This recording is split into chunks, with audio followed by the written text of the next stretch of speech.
A recent article by Business Insider said that a number of millennials and Gen Z are relying on old retirement wisdom that worked for their parents and grandparents but won't be enough for them. So the question becomes, how do we retire? What is enough? And how much money do we actually need in order to retire?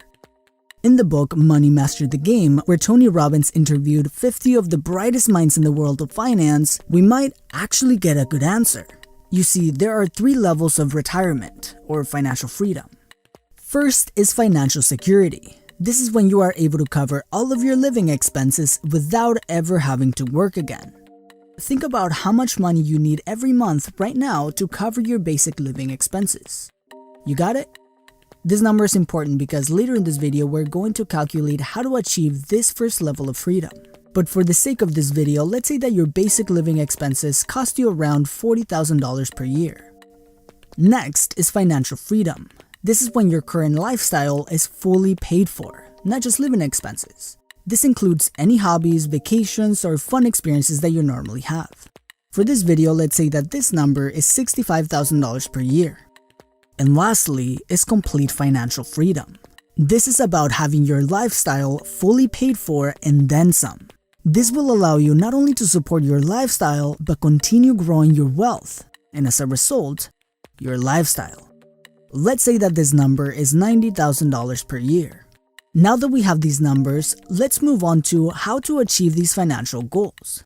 Here is where we enter the accumulation phase. Imagine your financial journey as climbing a big snow mountain. You will have to do the work and put lots of effort into climbing this mountain, but once you reach the top, your work is done and now you can slide and enjoy your financial freedom. What we have to do in order to get there is figure out how high the top of the mountain is. This is our accumulation goal, the amount of money we need for us to be financially free the rest of our lives. In the book, Tony has a great formula to calculate how much money you need to accumulate in order for you to retire and not have to worry about running out of money. First, let's get started with financial security. To have our living expenses paid for virtually as long as we live, you take your monthly living expenses that you thought of earlier, multiply them by 12 so you get your yearly expenses, then you multiply this number by 20. Using our previous example, we had a living cost of $40,000 per year. This means that if we multiply $40,000 times 20, we get our accumulation target. To achieve financial security, we have a target of $800,000. For financial freedom, we have our cost of $65,000 per year. Multiplied by 20, we get $1.3 million as our target for financial freedom. And for our complete financial freedom, we multiply our $90,000 per year by 20 and we get our target of $1.8 million. But okay, hold on.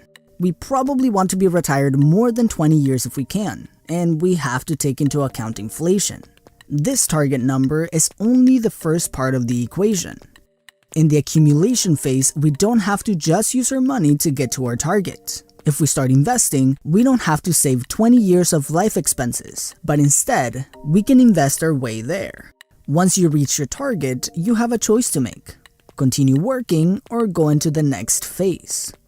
Tony says to stay at the top for as long as you can. In the world of investing, waiting can actually create big results. But once you are ready and you decide to retire, we go into our decumulation phase. This is where you enjoy the benefits of your investments and begin withdrawing from your portfolio. Tony says it can be a good idea to be more aggressive in your investments in the accumulation phase and more conservative in your decumulation phase.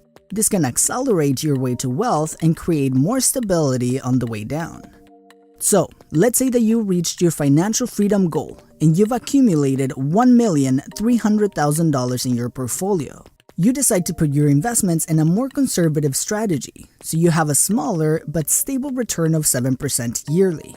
This means that your investment portfolio will provide a $91,000 return for the year.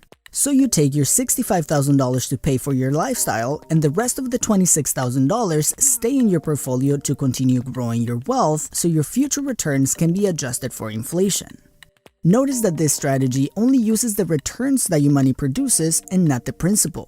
This is why Tony says that this will last the rest of your life. You will not spend any of your $1.3 million, only the interest or returns that this money produces. We want to keep the principal intact so it can continue to produce income forever. Now the next question is, isn't investing risky? And the answer is yes. There are risks involved while investing. There are market crashes and there are recessions, but there are also bull markets and economic growth. The goal is to allocate our assets where our money can thrive in any economic weather. Fortunately for us, this guy, Ray Dalio, an investor who manages the largest hedge fund in the world and successfully navigated all of the recent recessions, shows us exactly how to allocate our investments and make money in any economic weather. In order to allocate our investments to withstand any economic condition, we must understand the 4 different economic climates. These 4 climates determine the changes in asset values, inflation and deflation, and growth and decline. In order to create a virtually risk-free portfolio, we must understand 2 things: what assets do well in each economic climate and how to allocate them. When there's economic growth, stocks, corporate bonds, gold, and commodities tend to go up in value. When there's inflation growth, in other words, the value of the dollar decreases, gold, Treasury inflation-protected securities, or TIPS, and other commodities help fight the devaluation of the dollar. Now, when the economy declines, government bonds like Treasury bills tend to increase in value. And when there's deflation, in other words, the value of the dollar increases, things like stocks, Treasury bills, and, well, cash tend to do well in this economic climate. In order to make this asset allocation effective in giving you returns as well as protecting you from losses, Dalio explains that each quadrant must have equal levels of risk, since in each category only one economic environment can exist at a time.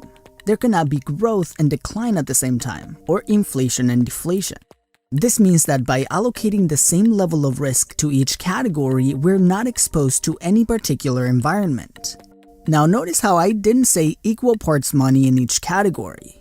This is because not all assets are created equal. A 50-50 portfolio made with 50% stocks and 50% bonds looks like this in terms of money, but looks like this in terms of risk. Dalio explains that equities, like stocks, are 3 times more volatile than other asset classes. So in this strategy, we don't allocate just money, we allocate risk. Lucky for us, Dalio gave us this exact asset allocation strategy to create growth and virtually eliminate risk. And we call this the all-weather portfolio. Again, Ray Dalio is someone who didn't just protect his money and investors' money during market crashes and recessions, but dominated those times of bad economic weather to become the largest hedge fund manager in the world. And this is how he allocates his assets. To the shock of many people, Dalio's all-weather portfolio only has 30% of the money invested in equities, like stocks, since they are the most volatile. 40% goes to long-term bonds since they are the most stable, and 15% of the money goes into intermediate-term bonds. He has another 7.5% in gold and another 7.5% in commodities to help combat inflation.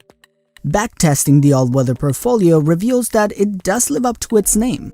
This strategy has produced a return of around 10% per year and made money more than 85% of the time in the last 30 years. And the average loss was just under 2% in big market crashes, not 40 or 50 like in many other portfolios. And this way, we don't have to predict the market in order to grow our wealth and achieve financial freedom. In the comments below, let me know your thoughts on this book. And if you haven't already, make sure to subscribe and check out our digital library of financial book summaries here on YouTube. It's all free. And as always, thank you for watching, and I will see you in the next video.